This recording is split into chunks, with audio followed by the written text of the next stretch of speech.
రాజు తన గదిలో టెన్షన్ పడుతూ అటు ఇటు తిరుగుతూ ఉంటాడు.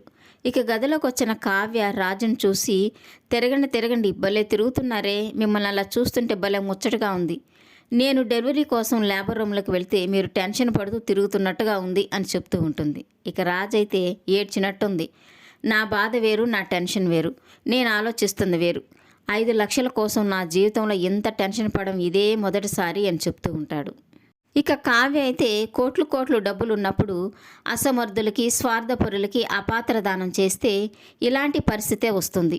డబ్బు విలువ తెలియకుండా ఖర్చు పెడితే దేవుడు అప్పుడప్పుడు ఇలాగే మొటికాయలేస్తాడు అని చెప్తూ ఉంటుంది. ఇక రాజు అయితే, ఇలాంటి జీవిత సత్యాలన్నీ మీ అమ్మ క్యాన్సర్ కనుక నేర్పించిందా? అయినా జీన్స్ ఒకటైతే జెరాక్స్ మరొకటి వస్తుందా అని అంటుంటాడు. ఇక కావ్య అయితే, ఏంటండి మీరు ఆ రుద్రాణిలాగా మా పుట్టింటి వాళ్ళని మన మధ్యకి లాక్కొస్తున్నారు? అయినా అత్త కారాలు నూరేదైతే అల్లుడు మిరియాలు నూరడంలో తప్పే ఉంది, వింతేముంది అని అంటూ ఉంటుంది. ఇక రాజు అయితే, నేనింత టెన్షన్ పడుతుంటే నీకు కామెడీగా ఉందా? తాతయ్య హాస్పిటల్ బిల్లు 5 లక్షలు నిన్నే కట్టాల్సింది, కానీ కట్టలేకపోయాం. ఇప్పుడు చెక్కు క్లియరెన్స్కి వెళ్తే విషయం మొత్తం బయటపడిపోతుంది. 5 లక్షలు అడిగితే ఎవరైనా అప్పుగా ఇస్తారు, కానీ ఆ విషయం ఆ నోట ఈ నోట వెళ్ళి ఇంటి గుట్టు బయటికి వెళ్తుంది. అదే నాకు టెన్షన్గా ఉంది అని చెప్తూ ఉంటాడు. ఇక కావ్య అయితే, ఒక పని చేద్దామండి, నిన్న స్వప్నక్క 10 లక్షలు పెట్టి నెక్లెస్ కొని అది నా ముఖాన్ని కొట్టెళ్ళింది కదా, దాన్ని నమ్మేసి తాతయ్య హాస్పిటల్ బిల్ కడతాము అని చెప్తూ ఉంటుంది. ఇక రాజు అయితే, వద్దొద్దు, ఆ పని చేయనవసరం లేదు.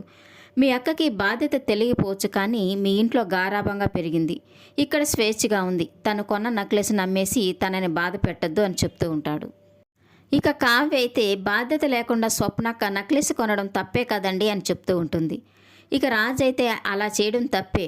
పరిస్థితులన్నీ బాగున్నప్పుడు తాతయ్య స్వప్నని ఇంటి కోడలుగానే చూశారు, తనకి ఆస్తి కూడా రాసిచ్చారు. మనం తాతయ్య నుంచి ఎన్నో నేర్చుకోవాలి. స్వప్న నీకెప్పుడు సపోర్ట్ చేస్తుంది, అలాంటి స్వప్నకి నీకు మధ్య డబ్బుల వల్ల విభేదాలు రావడం నాకు ఇష్టం లేదని చెప్తూ ఉంటాడు. ఇక కావ్య అయితే, మరి తాతయ్య హాస్పిటల్ బిల్లు ఎలా చేస్తారని అడుగుతూ ఉంటే, ఇక రాజు అయితే, ఎలాగో అలాగ నేను మేనేజ్ చేస్తానని కావ్యతో చెప్తూ ఉంటాడు. ఈ వీడియో నచ్చినట్లయితే లైక్ చేయండి, సబ్స్క్రైబ్ చేయండి. Thank you for watching.